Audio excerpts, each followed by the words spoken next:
اب ایک خاص مثال آ رہی ہے، اس کے بعد پھر ایک بہت بڑا یونیورسل ٹروتھ آئے گا۔ مثال کیا ہے؟ اللہ نے ان سے ایک عہد لیا تھا، وَإِذْ أَخَذْنَا مِيثَاقَكُمْ، ہم نے تم سے یہ عہد بھی لیا تھا، لَا تَسْفِكُونَ دِمَاءَكُمْ، دیکھو اپنا خون نہیں بہاؤ گے، یعنی آپس میں جنگ نہیں کرو گے، لڑو گے نہیں، تم بنی اسرائیل ایک وحدت بن کر رہو گے، جیسے کہ قرآن مجید میں آیا ہے انما المؤمنون اخوۃ، تم بھائی بھائی ہو، لا تسفکون دماءکم، اپنا خون نہیں بہاؤ گے، ولا تخرجون انفسکم من دیارکم، اور نہ ہی تم نکالو گے اپنے کچھ لوگوں کو ان کے گھروں سے۔ اب یہاں مجھے وضاحت کرنی پڑے گی ورنہ بات سمجھ میں نہیں آئے گی کہ جب حضرت یوشع ابن نون کی سرکردگی میں بنی اسرائیل نے فلسطین کو فتح کرنا شروع کیا، اور سب سے پہلے جیریکو فتح کیا گیا شہر، اس کے بعد جب سارا فلسطین فتح کر لیا تو انہوں نے ایک مرکزی حکومت قائم نہیں کی، 12 قبیلوں نے 12 حکومتیں بنا لی، جیسے 12 چشمے تھے پانی کے ویسی 12 حکومتیں۔ اب ظاہر بات ہے جہاں 12 حکومتیں ہوں گی تو وہ طوائف الملوکی جس کو کہتے ہیں، آپس کی کھٹ پٹ ہوتی تھی، جنگیں ہوتی تھی، پھر ان میں سے ایک دوسرے پر حملہ کر کے وہاں کے لوگوں کو نکال باہر کرتے تھے، بھاگنے پر مجبور کر دیتے تھے، تو یہ تھی ان کی کیفیت۔ لیکن اس کے بعد پھر جب وہ لوگ چلے گئے کہیں کفار کے ملک میں چلے گئے، اب کفار نے جو ہے ان کو لا کر اور ان کے سامنے ان کے ہاں بیچنا چاہا، چونکہ غلام بن گئے وہاں جا کر، یا انہوں نے غلام بنا لیا، تو اب فدیہ دے کر چھڑا رہے ہیں کہ ہمیں حکم دیا گیا ہے کہ جو بھی تمہارا اسرائیلی بھائی ہو اس کو فدیہ دے کر چھڑا لو اگر کہیں وہ اسیر ہو جائے۔ تو ایک حکم کو تو مانا نہیں اور دوسرے پر عمل ہو رہا ہے۔ حکم تو یہ تھا کہ آپس میں خون ریزی کرو ہی نہیں، وہ اس حکم کو تو توڑ دیا، لیکن بڑے متقیانہ انداز میں اب جو اس وقت اس کی وجہ سے جو غلام بن گئے یا اسیر ہو گئے اب ان کو چھڑوا رہے کہ اللہ کا حکم ہے، شریعت کا حکم ہے۔ یہ ہے وہ تضاد جو مسلمان امتوں کے اندر ہو جاتا ہے، اس پر آئے گا وہ یونیورسل ٹروتھ۔ وَإِذْ أَخَذْنَا مِيثَاقَكُمْ لَا يَسْتَسْفِكُونَ دِمَاءَكُمْ، جب یاد کرو جب کہ ہم نے تم سے عہد لیا تھا کہ تم اپنا خون نہیں بہاؤ گے، وَلَا تُخْرِجُونَ أَنفُسَكُم مِّن دِيَارِكُمْ، اور نہ ہی تم اپنے آپ کو اپنے لوگوں کو ان کے گھروں سے نکالو گے، ثُمَّ أَقْرَرْتُمْ وَأَنْتُمْ تَشْهَدُونَ، پھر تم نے اقرار کیا تھا اس عہد کو اور قول و قرار کو مان لیا تھا پورے شعور کے ساتھ، تشہدون مانتے ہوئے، ثُمَّ أَنْتُمْ هَؤُلَاءِ، پھر تم وہی ہو، تم ہی ہو وہ تو تقتلون انفسکم، اپنے ہی لوگوں کو قتل بھی کرتے ہو، وتخرجون فریقا منکم من دیارہم، اور اپنے ہی لوگوں میں سے کچھ لوگوں کو ان کے گھروں سے باہر نکالتے ہو، تظاہرون علیہم بالاسم والعدوان، ان پر چڑھائی کرتے ہو گناہ کے ساتھ بھی اور زیادتی کے ساتھ بھی، وَإِن یاتوکم اسارا، اور اگر وہ قیدی بن کر تمہارے پاس آتے ہیں تفادوہم، تو اب تم ان کا فدیہ دے کر انہیں چھڑاتے ہو، وَهُوَ مُحَرَّمٌ عَلَيْكُمْ إِخْرَاجُهُمْ، حالانکہ ان کا تو نکالنا ہی تم پر حرام کیا گیا تھا۔ اب یہ واقعہ آپ نے پڑھ لیا، سمجھ لیا، اب دیکھیے اس سے جو سبق ہے، مورل لیسن ہے جو ابدی ہے، أَفَتُؤْمِنُونَ بِبَعْضِ الْكِتَابِ وَتَكْفُرُونَ بِبَعْضٍ، تو کیا تم ہماری شریعت کے ایک حصے کو مانتے ہو اور ایک کو نہیں مانتے؟ اب دیکھیے یہ الفاظ اب ہوں گے تعویل عام، جہاں کہیں بھی یہ طرز عمل ہوگا تو یہ آیت اس کو کور کرے گی۔ افتؤمنون ببعض الکتاب وتکفرون ببعض، تو کیا تم مانتے ہو ہماری کتاب کے ایک حصے کو اور ایک کو نہیں مانتے؟ فما جزاء من يفعل ذلك منکم، تو نہیں ہے کوئی سزا اس کی جو یہ حرکت کرے تم میں سے، الا خزي في الحیات الدنیا، سوائے اس کے کہ دنیا کی زندگی میں رسوائی ہو، ذلت ہو، ویوم القیامہ، اور قیامت کے دن یردون الی اشد العذاب، وہ لوٹا دیے جائیں شدید ترین عذاب میں، وما اللہ بغافل عما تعملون، اور اللہ تعالیٰ غافل نہیں ہے اس سے جو تم کر رہے ہو۔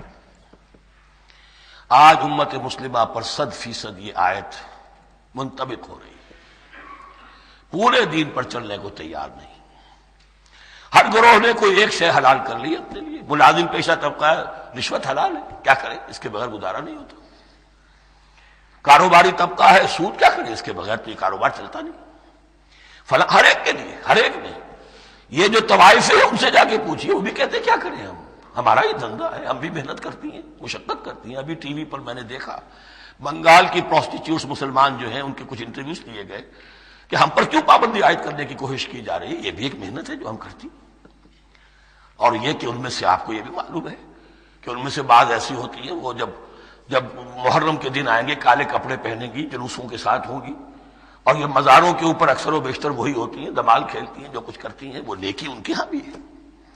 تو نیکی اور بدی کا ایک امتزاج ہے۔ کل دین جب تک وہ نہ ہو تو اس کی سزا یہ ہے خزی فی الحیات الدنیا، وہ ہمارے اوپر ہے۔ ضربت علیہم الذلۃ والمسکنہ، وہ خز اور وہ ذلت اور مسکنہ تھوپ دی گئی ہے۔ باقی رہ گیا قیامت کا معاملہ، فیوم القیامت یردون الی اشد العذاب، شدید ترین عذاب میں۔ تو اپنے طرز عمل سے تو ہم اس کے مستحق ہو گئے ہیں، باقی اللہ تعالیٰ کی رحمت جو ہے دستگیری فرما لے اس کا اختیار ہے۔ لیکن دھمکی کا پھر انداز دیکھیے، وَمَا اللَّهُ بِغَافِلٍ عَمَّا تَعْمَلُونَ، اللہ غافل نہیں ہے اس سے جو تم کر رہے ہو۔ ہر سال عمرہ فرما کے آ رہے ہیں، کس رقم سے فرما کر آ رہے ہیں یہ اللہ کو معلوم ہے، یہ حلال سے کمائی تھی یا حرام سے۔ رمضان مبارک میں حرم میں پہلی صف میں جگہ ریزرو کرائی ہوئی ہے سیٹھ صاحب نے، اور وہاں کے شرطوں کو بھی رشوتیں دیتے ہیں، اور وہ سمجھتے ہیں کہ ہم تو سارا نہا دھو کر آ گئے، سال بھر جو بھی حرام کمائی کی تھی سب پاک ہو گئی۔ اللہ نا واقف نہیں ہے، اللہ تمہاری داڑھیوں سے دھوکہ نہیں کھائے گا، اللہ تمہارے اماموں سے اور ابا اور قبا سے دھوکہ نہیں کھائے گا۔ He knows you through and through, He sees you through and through. وَمَا اللَّهُ بِغَافِلٍ عَمَّا تَعْمَلُونَ أُولَٰئِكَ الَّذِينَ اشْتَرَوُا الْحَيَاةَ الدُّنْيَا بِالْآخِرَةِ، یہ وہ لوگ ہیں جنہوں نے دنیا کی زندگی اختیار کر لی ہے آخرت کو چھوڑ کر۔ فَلَا يُخَفَّفُ عَنْهُمُ الْعَذَابُ وَلَا هُمْ يُنصَرُونَ، تو اب ان کے لیے نہ تو ان سے عذاب میں تخفیف کی جائے گی اور نہ ان کی کوئی مدد کی جائے گی۔ وَلَقَدْ آتَيْنَا مُوسَى الْكِتَابَ وَقَفَّيْنَا مِن بَعْدِهِ بِالرُّسُلِ، اور ہم نے موسیٰ کو کتاب دی تورات، اور قفینا من بعدہ بالرسل، اور پھر اس کے بعد پے بپے لگاتار ہم رسول بھیجتے رہے۔ ایک بات نوٹ کر لیجئے گا، لفظ رسول اور لفظ نبی میں کچھ فرق ہے، اس وقت تفصیل میں جانے کا موقع نہیں ہے، لیکن یہ تین جوڑے الفاظ کے ایسے ہیں قرآن مجید کی اصطلاحات کے کہ وہ تینوں مترادف کے طور پر بھی استعمال ہو جاتے ہیں اور علیحدہ علیحدہ اپنا مفہوم بھی رکھتے ہیں۔ اور اس کا ایک اصول یہ علماء نے بنایا ہے کہ اذا اجتمع تفرقا واذا تفرقا اجتمع۔ ایک ہے ایمان اور اسلام، اب یہ بھی مسلم مومن ایک ہی شے ہے، لیکن یہ کہ ایک شے تو نہیں ہے، کچھ فرق بھی ہے۔ کہیں جہاں ان دونوں الفاظ کو لایا جائے گا بالمقابل تو فرق نظر آ جائے گا، لیکن عام طور پر مسلم کی جگہ مومن، مومن کی جگہ مسلم استعمال ہو جائے گا۔ call the rose by any name it will smell as sweet۔ اس طرح جہاد اور قتال کا معاملہ ہے، دو الفاظ ہیں مختلف ہیں، مفہوم جدا بھی ہے لیکن ایک دوسرے کی جگہ آ بھی جائیں گے۔ تیسرے نبی اور رسول، فرق ہے، ہر نبی رسول نہیں ہوتا، ہر رسول نبی ہے، یعنی نبی عام ہے، رسول خاص ہے۔ نبی کو جب کسی خاص قوم کی طرف معین طور پر بھیج دیا جاتا ہے تب وہ رسول ہو جاتا ہے، اس سے پہلے اس کی حیثیت ایک ولی اللہ کی ہے، بہت اعلیٰ درجے کا اللہ کا دوست اور ولی جس پر وحی آ رہی ہے۔ عام ولی اللہ میں اور نبی میں فرق یہ ہے، ان پر وحی آتی ہے، ان پر وحی نہیں آتی۔ لیکن اس نبی کو اگر اب آپ بھیج دیں گے کہ جاؤ اذهب الى فرعون، اب وہ رسول ہو گئے، جاؤ اب مدین کی طرف، الى مدین اخاہم شعیبا، اب رسول ہو گئے۔ تو یہ فرق ہے نبی اور رسول کا۔ جیسے آپ کے ہاں سی ایس پی کاڈر ہے، اب وہ ڈی سی بھی لگ سکتا ہے، کہیں وہ جوائنٹ سیکرٹری لگا ہوا ہے، کہیں ناپسندیدہ آدمی ہے تو او ایس ڈی لگایا ہوا ہے کہیں، لیکن اس کا کاڈر برقرار رہے گا، سی ایس پی تو ہے وہ۔ اسی اعتبار سے ہر نبی ہر حال میں نبی ہے، لیکن اس کو اضافی کیفیت ملتی ہے رسول کی۔ اور ایک بات یہ نوٹ کر لیجئے، نبیوں کو قتل بھی کیا گیا ہے، رسول قتل نہیں ہو سکتے۔ اللہ کا فیصلہ یہ ہے کہ لاغلبن انا ورسلی، میں اور میرے رسول تو غالب آ کر رہیں گے۔ جب بھی کسی قوم نے کسی رسول کی جان لینے کی کوشش کی ہے اس قوم کو برباد کر دیا گیا اور رسول اور اس کے ساتھیوں کو بچا لیا گیا۔ یہ معاملہ ہوا ہے اللہ کا تمام رسولوں کے ساتھ، نبیوں کے ساتھ نہیں۔ حضرت یحییٰ نبی تھے، قتل کر دیے گئے۔ حضرت عیسیٰ رسول تھے، قتل نہیں کیے جا سکتے تھے، ان کو زندہ آسمان پر اٹھا لیا گیا، اب وہی دوبارہ آئیں گے۔ تو رسول جو ہے وہ قتل نہیں ہوتا، اور اسی اعتبار سے حضور کی بڑی گہری تمنا تھی لَوَدِدتُّ أَنْ أُقْتَلَ فِي سَبِيلِ اللَّهِ ثُمَّ أُحْيَا ثُمَّ أُقْتَلَ ثُمَّ أُحْيَا، میری بڑی خواہش ہے میں اللہ کی راہ میں قتل ہو جاؤں، پھر زندہ کیا جاؤں، پھر قتل کیا جاؤں، پھر اللہ کی راہ میں پھر زندہ کیا جاؤں، پھر قتل کیا جاؤں. لیکن اللہ نے یہ خواہش آپ کی پوری نہیں کی، اس لیے کہ آپ اللہ کے رسول تھے. اب یہاں نوٹ کیجئے گا، یہاں لفظ رسول تو آ گیا ہے لیکن یہ نبی کے معنی میں ہے. قَفَّيْنَا مِن بَعْدِهِ بِالرُّسُلِ، اس لیے کہ رسول حضرت موسیٰ کے بعد حضرت عیسیٰ ہی ہے، درمیان میں پروفٹس ہیں، prophets of the Old Testament, یہ انبیاء ہیں لیکن ان کے لیے لفظ رسول آ گیا ہے. وَآتَيْنَا عِيسَى ابْنَ مَرْيَمَ الْبَيِّنَاتِ وَأَيَّدْنَاهُ بِرُوحِ الْقُدُسِ، اور ہم نے عیسیٰ کو بڑی واضح نشانیاں دیں، حصی معجزات جتنے حضرت مسیح کو دیے گئے ہیں ویسے اور کسی نبی کو نہیں دیے گئے. یہ بعد میں تذکرہ آ جائے گا سورہ آل عمران میں. اور ہم نے مدد کی ان کی روح القدس کے ساتھ، حضرت جبرائیل کی خاص تائید انہیں حاصل تھی. ظاہر بات ہے، میں نے عرض کیا ہے کہ جو معجزہ ہوتا ہے وہ کسی نبی کی اپنی طاقت سے اس کا ظہور نہیں ہوتا، رسول کے کسی طاقت سے، یا کرامت کسی ولی اللہ کے اپنے اختیار میں نہیں ہوتی، یا اللہ کی طرف سے، اور اس کے لیے ظہور جو ہوتا ہے وہ فرشتوں کے ذریعے سے. ایدناہ بروح القدس. افکلما جاءکم رسول بما لا تہوی انفسکم، اب یہاں پر تبصرہ ہو رہا ہے. جو بھی کچھ یہود نے کیا حضرت مسیح کے ساتھ، وہ چونکہ معلوم ہے اس کا تذکرہ نہیں کیا، صرف اس پر تبصرہ ہو رہا ہے. تو جب بھی کبھی تمہارے پاس کوئی رسول آیا، بما لا تہوی انفسکم، وہ چیز لے کر جو تمہارے جیوں کو، تمہارے من کو بھائی نہیں، اچھی نہیں لگی، استکبرتم، تم نے استکبار کیا. وہی استکبار جو عزازیل نے کیا تھا اور ابلیس بن گیا. ابا واستکبر. استکبرتم ففریقا کذبتم وفریقا تقتلون، تو کچھ کو تو تم نے صرف ان کی تردید ہی کی اور کچھ کو تم نے قتل بھی کیا. تقتلون، تو یہ انبیاء کے قتل ہو سکتا ہے. اور نمبر 2 ایک رائے یہ دی گئی ہے، تقتلون جو ہے قتل تم نہیں آیا ہے، یہ فعل مضارع ہے، اور فعل مضارع کے اندر ایک فعل جاری رہتا ہے، ختم نہیں ہوتا. گویا کہ تم قتل کرنے کی کوشش کرتے رہے. بعض لوگوں کی تو جان کے در پہ ہو گئے. وقالوا قلوبنا غلف، اور انہوں نے کہا ہے کہ ہمارے دل تو غلافوں کے اندر بند ہیں. یہ اس کو ملائیے پہلی آیت جو آج ہم نے پڑھی ہے، افتطمعون ان یؤمنوا لکم، تو اے مسلمانوں کیا تم یہ توقع رکھتے ہو اور چاہتے ہو کہ یہ تمہاری بات مان لیں گے؟ ان کی اس خواہش کے جواب میں جو وہ کہتے تھے وہ یہ قول ہے، وقالوا قلوبنا غلف، ہمارے دل غلافوں میں ہے، میاں تمہاری بات ہم پر اثر نہیں کر سکتی، جاؤ کسی اور سے بات کرو. آج بھی آپ کو یہ الفاظ سننے کو مل جائیں گے، قلوبنا غلف، ہمارے دل تو غلافوں میں ہے، بڑے مضبوط ہیں، مستحکم ہیں، تمہاری بات اس میں گھر کر ہی نہیں سکتی.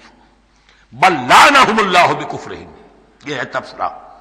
جس کو یہ کہہ رہے ہیں کہ ہمارے دل محفوظ ہیں اور غلافوں میں ہیں، حقیقت میں تو ان پر لعنت ہو چکی ہے اللہ کی طرف سے ان کے کفر کی وجہ سے. فقلیلا ما یؤمنون، تو واقعتاً اب کم ہی ہوں گے ان میں سے جو ایمان لائیں گے. وَلَمَّا جَاءَهُمْ كِتَابٌ مِّنْ اللَّهِ مُصَدِّقٌ لِّمَا مَعَهُمْ، اب یہاں پر ذکر ہو رہا ہے خود حضور صلی اللہ علیہ وسلم کا. اور جب آ گئی ان کے پاس کتاب اللہ کے پاس سے، یعنی یہ قرآن، مصدق لما معہم، جو اس کی تصدیق کرتے ہوئے آیا جو ان کے پاس ہے. میں اس کی وضاحت کر چکا ہوں. قرآن ایک طرف تصدیق کرتا ہے تورات اور انجیل کی، اور دوسری طرف وہ مصداق بن کر آیا ہے تورات اور انجیل کی پیشن گوئیوں کا. وَكَانُوا مِن قَبْلُ يَسْتَفْتِحُونَ عَلَى الَّذِينَ كَفَرُوا، اور ان کا حال یہ تھا کہ وہ آخری کتاب اور آخری نبی کے حوالے اور واسطے سے اللہ تعالیٰ سے فتح کی دعائیں کیا کرتے تھے کافروں کے خلاف. ہوتا کیا تھا کہ یہ 3 قبیلے مدینے میں آ گئے کہ جو یہودی تھے، بنو قینقاع، بنو نذیر اور بنو قریظہ. اسی میں وہاں رہتے تھے اوس اور خزرج جو یمن سے آئے تھے، اصل عربی قبائل تھے. پھر آس پاس کے قبائل بھی تھے، وہ سب کے سب امیین میں سے تھے، ان کے پاس نہ کوئی کتاب، نہ کوئی شریعت، نہ کسی نبوت سے آگاہ. اب ان کے آپس میں جب لڑائیاں ہوتی تھیں اور یہ مار کھاتے تھے، سرمایہ دار تھے، دولت والے تھے، عام طور پر بزدل تھے، لہذا جب بھی کبھی مقابلہ ہوتا تھا مار کھاتے تھے. تو وہاں یہ کہا کرتے تھے کہ ابھی تو تم ہمیں مار لیتے ہو، دبا لیتے ہو، نبی آخری زمان کی آنے کا وقت آ چکا ہے، وہ نئی کتاب لے کر آئیں گے، جب وہ آئیں گے ہم ان کے ساتھ ہو کر جب تم سے جنگ کریں گے تو تم ہمیں شکست نہیں دے سکو گے، ہمیں فتح حاصل ہوگی. اور دعا کیا کرتے تھے اللہ اس نبی آخر الزماں کا ظہور جلد ہو، تاکہ اس کے واسطے سے اور اس کے ذریعے سے اس کے صدقے ہمیں فتح مل سکے۔ یہ دعائیں تھیں۔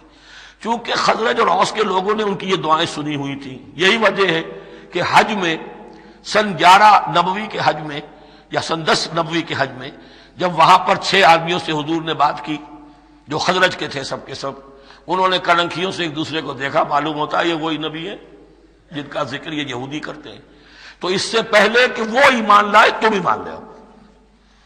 گویا کہ وہ علم بالواسطہ طور پر جو انہیں پہنچا تھا وہ ان کے لیے کتنا بڑا سرمایہ بن گیا، ان کی نجات کا ذریعہ بن گیا۔ اور وہ علم جو ان کے پاس تھا تعصب کی وجہ سے اور تکبر کی وجہ سے وہ اسی طرح رہ گئے۔ فَذَهَبَ اللَّهُ بِنُورِهِمْ وَتَرَكَهُمْ فِي ظُلُمَاتٍ لَا يُبْصِرُونَ صُمٌّ بُكْمٌ عُمْيٌ فَهُمْ لَا يَرْجِعُونَ۔ وَلَمَّا جَاءَهُمْ كِتَابٌ مِّنْ عِندِ اللَّهِ مُصَدِّقٌ لِّمَا مَعَهُمْ وَكَانُوا مِن قَبْلُ يَسْتَفْتِحُونَ عَلَى الَّذِينَ كَفَرُوا فَلَمَّا جَاءَهُم مَّا عَرَفُوا كَفَرُوا بِهِ، تو جب ان کے پاس آ گئے وہ چیز جسے انہوں نے پہچان لیا پھر انہوں نے کفر کیا۔ فلعنت اللہ علی الکافرین، تو اللہ کی لعنت ہے ایسے کافروں پر۔ بئس ما اشتروا به انفسهم ان یکفروا بما انزل اللہ بغیا ان ينزل اللہ من فضلہ علی من یشاء من عبادہ، بہت بری شے ہے جس کے عوض کہ انہوں نے اپنی جانوں کو فروخت کر دیا۔ یعنی دنیا کا حقیر سا نفع، یہاں کی حقیر سی مسندیں، یہاں کا جو بھی چودراہٹیں ہیں، جو بھی ان کی حیثیت ہے، صرف اس کا قربانی دینے کو تیار نہیں، یہی تو سبب ہے، اس کی وجہ سے کفر کر رہے ہیں پہچان کر۔ تو بری ہے وہ شے جس کے لیے انہوں نے اپنے آپ کو بیچ دیا۔ ان یکفروا، کہ وہ کفر کر رہے ہیں اس وجہ سے، بما انزل اللہ بغیا، جو اللہ نے نازل فرمایا ہے، اور کفر کیوں کر رہے ہیں؟ اس زدم زدہ میں ان ينزل اللہ من فضلہ علی من یشاء من عبادہ، کہ اللہ تعالیٰ نے نازل کر دیا ہے اپنے اس فضل میں سے اپنے بندوں میں سے جس پر چاہا۔ وہ اس امید میں تھے کہ وہ اسرائیلی ہی ہوگا۔ جب 1400 برس تک نبوت ہمارے پاس رہی، اب فترت کا زمانہ ہے، 600 برس گزر گئے، اب آخری نبی آنا ہے، ان کو گمان یہ تھا وہ ہم میں سے ہی ہوگا۔ یہاں یہ ہوا کہ یہ رحمت اللہ کی اور یہ فضل جو ہے بنی اسماعیل پر ہو گیا۔ اس کی وجہ سے زدم زدہ بغین، اس بغین کے لفظ کو اچھی طرح نوٹ کر لیجئے، یہ اختلاف جو ہوتا ہے دین میں اس کا اصل سبب یہ بغین کا لفظ آئے گا بار بار قرآن مجید میں۔ یہ بغین کیا ہے؟ جسے عہد حاضر کے ایک خاص جو مکتب فکر ہے سائیکالوجی کا، ایڈلر کا، اس میں یہ قرار دیا گیا ہے کہ انسان کے جو موٹیوز ہیں، جو اس کا انسٹنکٹس ہیں، ان میں ایک بہت پاورفل موٹیو جو ہے to dominate, urge to dominate. میں اس کی بات کیوں مانوں، یہ کیوں نہ میری مانے، یہ ڈومینیشن۔ تو بغین، بغیا کے معنی بھی ہے حد سے بڑھنا، تجاوز کرنا۔ تو وہ اپنی حد سے بڑھ کر دوسروں کے اوپر روب گانٹنے کے لیے یہ سارا انہوں نے کیا، اس وجہ سے کہ بنی اسماعیل کے ایک شخص محمد صلی اللہ علیہ وسلم پر اللہ تعالیٰ نے یہ رحمت نازل فرما دی۔ فباؤوا بغضب علی غضب، تو وہ لوٹے غضب پر غضب لے کر، یعنی تہ بر تہ غضب ہے ان پر اللہ تعالیٰ کا۔ وَلِلْكَافِرِينَ عَذَابٌ مُّهِينٌ، اور ایسے کافروں کے لیے اہانت آمیز، مہین اہانت سے بنا ہے، اہانت آمیز عذاب ہے۔ وَإِذَا قِيلَ لَهُمْ آمِنُوا بِمَا أَنزَلَ اللَّهُ، اور جب ان سے کہا جاتا ایمان لاؤ اس پر جو اللہ نے نازل فرمایا، قَالُوا نُؤْمِنُ بِمَا أُنزِلَ عَلَيْنَا، ہم ایمان رکھتے ہیں اس پر جو ہم پر نازل ہوا۔ وَيَكْفُرُونَ بِمَا وَرَاءَهُ، اور وہ کفر کر رہے ہیں جو اس کے پیچھے ہے۔ انہوں نے انجیل کا کفر کیا، حضرت مسیح کو نہیں مانا۔ انہوں نے محمد کا کفر کیا ہے صلی اللہ علیہ وسلم، اور قرآن کو نہیں مانا۔ وَهُوَ الْحَقُّ مُصَدِّقًا لِمَا مَعَهُمْ، اور وہ کفر کر رہے ہیں حالانکہ وہ حق ہے، سچ ہے، درست ہے، اور تصدیق کرتے ہوئے آیا ہے اس کی جو ان کے پاس ہے۔ قل، اے نبی ان سے کہیے، فَلِمَ تَقْتُلُونَ أَنبِيَاءَ اللَّهِ، یہاں وہ لفظ واضح ہو گیا، تو پھر کیوں تم قتل کرتے رہے ہو اللہ کے نبیوں کو، من قبل، اس سے پہلے۔ ایسے ہی حق پرست ہو، ایسے ہی جو کچھ تم پر نازل کیا گیا اس پر ایمان رکھنے والے ہو، تو تم نے نبیوں کو کیوں قتل کیا؟ تم نے زکریا کو کیوں قتل کیا علیہ الصلوۃ والسلام؟ تم نے یحییٰ کو کیوں قتل کیا علیہ الصلوۃ والسلام؟ تمہارے تو ہاتھ جو ہے نبیوں کے خون سے آلودہ ہیں۔ فَلِمَ تَقْتُلُونَ أَنبِيَاءَ اللَّهِ مِن قَبْلِ إِن كُنتُم مُؤْمِنِينَ، اگر واقعتاً تم ایمان والے ہو۔